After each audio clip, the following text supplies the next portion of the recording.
जय जगन्नाथ स्टूडेंट्स, स्वागत करुछि रश्मि ट्यूटोरियल को। तो केमती अछंती समस्ते, आशा करे महाप्रभु को कृपारू आपण माने समस्ते भलरे थिबे। तो सबु अपेक्षार अंत घटिछि। आपण माने वेट करथिले केबे सिटी एंट्रांस रो नोटिफिकेशन आसीबो, माने केबे हबो सिटी एंट्रांस। तो एठी नोटिस करंतु directorate of teacher education and SCERT Odisha Bhubaneswar, जोटा कि आज का डेट 12/8/2025। आज आपण मानकर नोटिसटा आसीछि।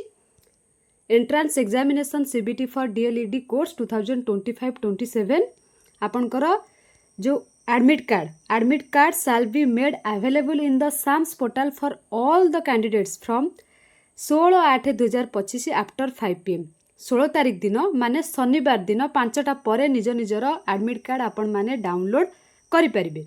आउ आपण सबुठारु इम्पोर्टेंट कथा आपनकर एग्जाम केबे। आपनकर एग्जाम होची dates for online entrance examination for admission into DElEd course, जोटा कि 23 तारीख रु 26 तारीख पर्यंत हबो। एई अगस्त मास 23 तारीख दिन हैला। स्लॉट 1 आपनकर 7टा रु 9टा भितर हबो, माने 9:30। प्रथम शिफ्ट जो आपनकर 7टा रु 9:30 हबो प्रत्येक दिन। तापरे स्लॉट 2 10टा रु 12:30 आपनकर प्रत्येक दिन हबो। ता सहित पीएच कैंडिडेट्स मानक पई प्रत्येक दिन 10टा रु 1 पर्यंत हबो। आउ स्लॉट 3 1 रु 3:30 पर्यंत हबो। ता सहित स्लॉट 4 आपण मानकर 4टा रु 6:30। आगरु कोन होतला आपण मानकर 3टा शिफ्ट रे होतला, किंतु ए वर्ष आपणकर 4टा शिफ्ट रे हबो। जेहेतु बहुत सारा पिला अछंती आ शीघ्र बहुत कम टाइम रे सारुछंती, 23 24 25 26 मात्र 4टा दिन रे से माने एग्जाम सारुछंती। सेति पई आपण मानकर 4टा स्लॉट रे एग्जाम हबो। जो मानकर दूर रे पड़िबो पूर्व दिन रु चेष्टा करिवे जिबा पई, सेही दिन जिबे नाही। जेहेतु आपणकर 7टा रे एग्जाम अछि, प्राय तो पाखरे समस्तंकर पड़िबो, दूर रे पड़िबो नाही। तो आपण मानक हाथ रे आउ टाइम नाही, मात्र आउ 10टा दिन अछि।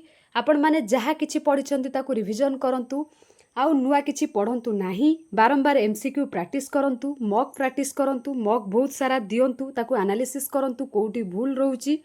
ठीक अछि ना। जोटी भूल रोचे से पार्ट को आपण माने बारंबार पढ़ंतु।